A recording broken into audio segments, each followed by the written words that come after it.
সকলে জানে যে কিমান যিসকলে লগ পাইছে বা যিসকলে অধ্যাপক নগেন শইকীয়া ছাৰৰ ঘৰলৈ আহিছে প্ৰত্যেকেই জানে যে তেখেত কিমান সাদৰী মানুহ আছিলে। তেখেতে সকলোৰে প্ৰতি ইমান মৰম আছিলে যে সকলোৱে কোনোৱে পাহৰিব নোৱাৰে। আৰু শইকীয়া ছাৰৰ যিটো ব্যক্তিগত জীৱন, এই ব্যক্তিগত জীৱনত এটা কথাই আছে যে প্ৰত্যেকজন কৃতকাৰ্য পুৰুষৰ পিছফালে এগৰাকী মহিলাই নাৰী থাকে।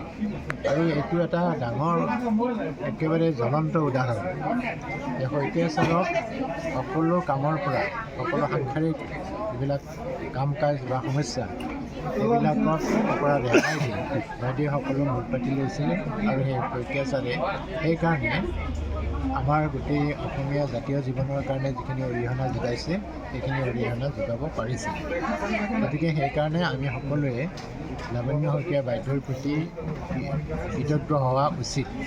আৰু আজি তেখেতৰ আন্তঃশ্ৰাদ্ধত আমাৰ অধ্যাপক নগেন শইকীয়া সাৰস্বত ন্যাস পৰিষদে এখন স্মৰণ অঞ্জলি হিচাপে পুস্তিকা প্ৰকাশ কৰিছে। আৰু এই পুস্তিকাখন আমাৰ ন্যাসৰে প্ৰচাৰ সম্পাদক ডক্টৰ হাজৰিকাদেৱে সম্পাদনা কৰিছে। আৰু তেখেতে খুব কম দিনৰ ভিতৰতে খুব বেছি 5 দিন পাইছে। সেই 5 দিনৰ ভিতৰতে এইখন প্ৰস্তুত কৰি উলিয়াইছে। সময় কম কাৰণে বহুতৰ লেখা হয়তো পৰ্যায়ত প্ৰকাশ কৰিব পৰা নহ'ল, কিন্তু তথাপি যিখিনি প্ৰকাশ হ'ল সেইখিনি এটা ইতিহাস ধৰি ৰাখিব। আৰু এই পুস্তিকাখনি আমাৰ দেশৰ হৈ বস্তুত প্ৰকাশনে প্ৰকাশ কৰিছে। গতিকে আমি প্ৰকাশক আৰু সম্পাদক দুয়োগৰাকীকে ধন্যবাদ প্ৰকাশ কৰিছোঁ। আপোনালোকৰ নিশ্চয় সকলোৱে জ্ঞাত যে অসমৰ কেৱল অসমৰে নহয়, ভাৰতবৰ্ষৰ এগৰাকী প্ৰথিতযশা সাহিত্যিক ডক্টৰ নগেন শইকীয়াদেৱৰ সহধৰ্মিনী লাৱণ্য শইকীয়া বাইদেউৰ যোৱা 23 ফেব্ৰুৱাৰীত দেহাৱসান ঘটে।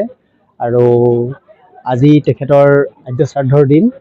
আজি এই আদ্যশ্ৰাদ্ধ উপলক্ষে আমাৰ যিটো ন্যাস গঠন কৰা হৈছিল অধ্যাপক নগেন শইকীয়া সাৰস্বত ন্যাস পৰিষদ, সেই ন্যাস পৰিষদৰ হৈ আজি এখন গ্ৰন্থ প্ৰকাশ কৰা হৈছে স্মৰণ অঞ্জলি বুলি।